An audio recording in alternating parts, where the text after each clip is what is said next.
Good morning दोस्तों, दृष्टि classes में आप सभी का स्वागत है। आज फिर से हम लोग मॉर्निंग कंटेंट के बारे में हम लोग देखेंगे कि जो मॉर्निंग असेंबली में जो पूछा जाने वाला प्रश्न है, आज जो बताने वाला मुख्य समाचार है, उस पर हम लोग विशेष बात करने वाले हैं। ठीक ना, चलिए शुरुआत करते हैं। देखिए, पहला हम लोग देखेंगे आज का सुविचार क्या है। आज का सुविचार हम लोग देखते हैं कि महान कार्य करने के लिए एकमात्र तरीका है जो आप करते हैं उससे प्यार करना सीखिए। कभी ऐसा नहीं है कि जो आप काम कर रहे हैं वो गलत है या वो सबसे छोटा काम है, नहीं। आप जो काम कर रहे हैं वही सबसे महान काम है। अगर उसमें जी जान लगा के काम करते हैं तो, और अगर आप उस पर अगर ऐसा लग रहा है कि आप जो कर रहे हैं उससे आपका फ्यूचर नहीं बन सकता है, तो ये यकीन मानिए कि आप कभी भी उस क्षेत्र में आगे नहीं बढ़ सकते। इसके लिए आपको जी जान लगा के उसी पे लगे रहना होगा। ये इसका मतलब क्या है कि आप उससे प्यार कर रहे हैं। ठीक ना। फिर हम लोग आज का मुख्य समाचार देखेंगे, अंतर्राष्ट्रीय समाचार, राष्ट्रीय समाचार, खेल समाचार, सभी पर हम लोग बात करेंगे। पहला देखते हैं अंतर्राष्ट्रीय भारत सऊदी अरब मीटिंग। देखिए, भारत और सऊदी अरब में हाई लेवल मीटिंग रिफाइनिंग में निवेश सहित कई मुद्दों पर डील पक्की हो चुकी है। ठीक ना, भारत और सऊदी अरब के बीच में। फिर हम लोग देखते हैं राष्ट्र मन की बात, जो कि 112वें एपिसोड से लिया गया है। पीएम मोदी ने 15 अगस्त के भाषण के लिए सुझाव मांगे, कहा हैंडलूम खरीदे। 15 अगस्त का तैयारी अभी से ही शुरू हो चुका है, पीएम मोदी खरीद रहे हैं। फिर राष्ट्रीय अनुपूरक बचत, चालू वित्त वर्ष का पहला अनुपूरक बजट 29/7/2024 को पेश किया गया है, पहला अनुपूरक बजट। फिर देखेंगे अगला समाचार, खेल पेरिस ओलंपिक। खेल पर देखेंगे कि जो कि पेरिस ओलंपिक से है। मुक्केबाजी ने का हफ्ते क्वार्टर फाइनल में पहुंची मनिका, और पीवी सिंधु ने भी पार की पहली बाधा। फिर हम लोग अगला समाचार देखते हैं, शिक्षा और कैरियर टेक्नोलॉजी के बारे में। CUET का रिजल्ट जारी। 2022 में AI के मामले में अमेरिका टॉप पर था, लेकिन अब चीन की टेक्नोलॉजी को अमेरिका भी अपना रहा है। AI टेक्नोलॉजी में अमेरिका के नज़दीकी पहुंच रही है चीन। उस दिन में हम लोग बात किए थे AI टेक्नोलॉजी के बारे में, जिस पे हम लोग विशेष तरह से देखे थे कि AI टेक्नोलॉजी क्या है। तो आज हम लोग देखते हैं, बस इतना ही जान लेते हैं कि AI टेक्नोलॉजी को अब अमेरिका भी चीन के नज़दीक पहुंच रही है। ठीक ना। फिर हम लोग देखेंगे आज का प्राथमिक स्तर का जो पहला से 5वां क्लास का जो सवाल है, उस पर हम लोग देखते हैं। पहला क्वेश्चन है कि गेंद का आकार कैसा होता है। गेंद का आकार कैसा होता है? तो गेंद का आकार क्या होता है? वो गोल होता है। देखिए, अभी हम लोग गेंद का भी फोटो देख सकते हैं कि गेंद का आकार क्या रहता है? गोल रहता है। ठीक ना।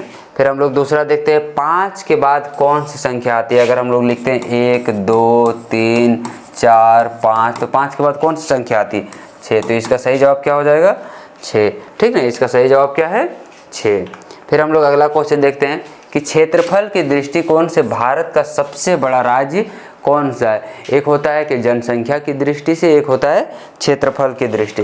तो क्षेत्रफल की दृष्टि से सबसे बड़ा राज्य कौन सा है? राजस्थान। कौन सा है? राजस्थान। फिर हम लोग अगला क्वेश्चन देखते हैं कि भारत की प्रथम महिला प्रधानमंत्री कौन थी? ये तो बचपन से ही पूछा जा रहा है, आप लोग को याद भी होगा कि भारत की प्रथम महिला प्रधानमंत्री कौन थी? श्रीमती इंदिरा गांधी। आप लोग इसको पहचानते हैं कि नहीं पहचानते? देखिए, इसका फोटो देखिए, इसको श्रीमती इंदिरा गांधी, भारत की प्रथम महिला प्रधानमंत्री, और इनके पिताजी का नाम था पंडित जवाहरलाल नेहरू, जो कि भारत के प्रथम प्रधानमंत्री बने थे। फिर अगला सवाल है कि तापमान जांचने के लिए किस उपकरण का उपयोग किया जाता है? जैसे आप लोग डॉक्टर घर जाते हैं तो एक इस छोटा सा किट ऐसे मुंह में पहले डाल देते थे, अभी कांख में ऐसे देने के लिए देता है, तो उसको हम लोग क्या कहते हैं? थर्मामीटर। उससे हम लोग का बुखार जाँच किया जाता है। देखिए फोटो, यह है थर्मामीटर का फोटो। ठीक ना। फिर हम लोग अगला बात करते हैं कि उच्च प्राथमिक स्तर कक्षा 6 से 8 तक का प्रश्न उत्तर के बारे में। देखिए, पहला क्वेश्चन है कि पटना का प्राचीन नाम क्या था? पटना का प्राचीन नाम क्या था? पटना का प्राचीन नाम क्या था? देखिए आंसर में, पाटलिपुत्र। पटना का प्राचीन नाम पाटलिपुत्र। फिर अगला देखते हैं कि 144 का वर्गमूल कितना होता है? अगर आप लोग वर्गमूल जानते हैं तो 144 का वर्गमूल आप लोग निकाल सकते हैं इस तरह से करके। तो 144 का वर्गमूल कितना होता है? 12। कितना होता है? 12। 12 को 12 से गुना करेंगे तो 144 आ जाएगा। फिर हम लोग अगला सवाल देखते हैं कि भारत गणराज्य का सर्वोच्च नागरिक पुरस्कार कौन सा है? भारत का सबसे सर्वोच्च नागरिक पुरस्कार कौन सा है? भारत रत्न। कौन सा पुरस्कार है? भारत रत्न पुरस्कार। देखिए आपको फोटो भी दिखाते हैं, यह है भारत रत्न का पुरस्कार जो कि भारत का सर्वोच्च पुरस्कार है। अगला है प्रकाश बल्ब का आविष्कारक कौन है? कल हम लोग देखे थे, कल का क्वेश्चन में हम लोग देखे थे कि विद्युत बल्ब में कौन सा धातु का प्रयोग किया जाता है जिसका गलनांक सबसे उच्च होता है। तो वही जो प्रकाश, जो सूर्य क्या बोलते हैं, बिजली का बल्ब में आविष्कार होता है टंगस्टन। तो वही पूछा है आज के बल्ब, प्रकाश बल्ब में आविष्कार कौन किया था प्रकाश बल्ब का? तो कौन है? Thomas Alva Edison. कौन है? Thomas Alva Edison. फोटो भी देख सकते हैं आप, यह है थॉमस अल्वा एडिसन। फिर अगला सवाल हम लोग देखते हैं कि 1 GB में कितना MB होता है। जैसे हम लोग सब डाटा का उपयोग करते हैं तो आप लोग समझ रहे होंगे कि 1 GB में 1000 MB होता है। नहीं, आप बिल्कुल गलत है। 1 GB में 1000 MB नहीं होता है, बल्कि कितना होता है? 1024 MB होता है। कितना होता है? 1024 MB। आज तक आप लोग को यही समझ में आ रहा होगा, बहुत बार सुने होंगे कि 1 GB में कितना डाटा होता है, तो 1000 MB होता है। नहीं, 1024 GB होता है। फिर हम लोग कक्षा 9 से 12 के लिए जो सामान्य ज्ञान का जो प्रश्न है उस पर हम लोग बात करते हैं। पहला है सरिस्का बाघ रिजर्व किस राज्य में स्थित है? सरिस्का बाघ रिजर्व किस राज्य में स्थित है जहाँ पे बाघ का संरक्षण किया जाता है? तो वो कहाँ पे है? राजस्थान में। कहाँ है? राजस्थान में। फिर हम लोग देखते हैं कैट परीक्षा का फुल फॉर्म क्या है? कैट परीक्षा का full form common admission test. CAT परीक्षा का फुल फॉर्म क्या होता है? Common admission test. ठीक। फिर हम लोग अगला देखते हैं मानव शरीर में सबसे बड़ी ग्रंथि कौन सी है? मानव शरीर का सबसे बड़ा ग्रंथि, आप लोग इसको जानते हैं, यकृत, यानी कि जिसको हम लोग लीवर कहते हैं। फोटो देखिए, लीवर किसको कहते हैं? ये है हमारा लीवर। यह है मानव शरीर का सबसे बड़ा ग्रंथि। फिर हम लोग अगला क्वेश्चन देखते हैं जल का हिमांक बिंदु क्या है? कितना डिग्री सेल्सियस में जल जो है बर्फ़ बन जाता है? तो कितना डिग्री सेल्सियस में बर्फ़ बनता है? वो 0 डिग्री। बर्फ़, पानी से बर्फ़ बनने में हम लोग को कितना टेम्परेचर लगता है? 0 डिग्री सेल्सियस।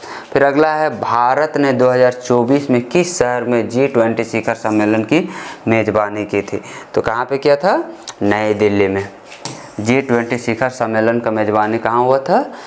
तो नई दिल्ली में। फिर हम लोग अगला देखते हैं आज का जो प्रेरक प्रसंग है उस पर हम लोग बात करते हैं। तो एक छोटा सा एक कहानी दिया हुआ है कि एक प्यासी चींटी पानी की तलाश में थी। एक छोटा सा चींटी था, वो पानी की प्यास से व्याकुल था। वो किसकी तलाश में घूम रहा था? पानी की तलाश। वो एक गहरे कुएं में गिर गई लेकिन बाहर नहीं चढ़ सकी। वो कुआं में जब गिर गई तो कुआं से वो वापस बाहर नहीं निकल पा रही थी। एक दयालु कबूतर ने चींटी की दुर्दशा देखी। देखिए, कबूतर को चींटी का दुर्दशा देखा नहीं जा रहा है कि वो तड़प रही है, तो वो क्या किए? अपने चोंच में से एक चोंच में एक पत्ता उठाया और कुएं में गिरा दिया। चींटी पत्ते पर चढ़ गई और वो चींटी का जान क्या हो गया? बच गया। देखिए, पत्ता पे वो चढ़ी हुई है तो बच गई। कुछ शिकारियों ने कबूतर को देखा और अपने तीर चलाए। अब देखिए, एक दिन ऐसा माहौल आया कि कुछ शिकारी आए थे। शिकारी क्या किए कि जब देखे कि कबूतर बैठी हुई है तो कबूतर के पास वो लोग तीर चलाए। चींटी ने यह देखकर शिकारी की एड़ी पर काट लिया। चींटी जब देखे कि मेरा जो दोस्त है, जो मेरा जान बचाया, उस पर कोई तीर चलाने वाला है, तो चींटी क्या की? उसका एड़ी में काट ली। शिकारी दर्द से चिल्लाया और अपना तीर छोड़ दिया और कबूतर क्या हो गई? सुरक्षित वो उड़ गई। इससे हम लोग को क्या सीखने को मिल रहा है कि कर भला तो हो भला। कर भला तो हो भला। अगर आज हम किसी के लिए अगर भलाई का काम करते हैं तो कल मेरे साथ भी भलाई होगा। एक अच्छा काम करने का बदला दूसरा अच्छा काम करना होता है। एक अच्छे काम के बदले हमको भी कुछ अच्छा ही मिलता है। इसलिए हम लोग को हमेशा कर्म जो है वो अच्छा ही करना चाहिए, भले आज नहीं तो कल मिलेगा। एक कहावत है कि बुरे के साथ बुरा होता है और अच्छे के साथ अच्छा होता है। बुरे का फल बुरा मिलेगा, आज नहीं तो कल मिलेगा, लेकिन ज़रूर मिलेगा। ठीक है, तो धन्यवाद।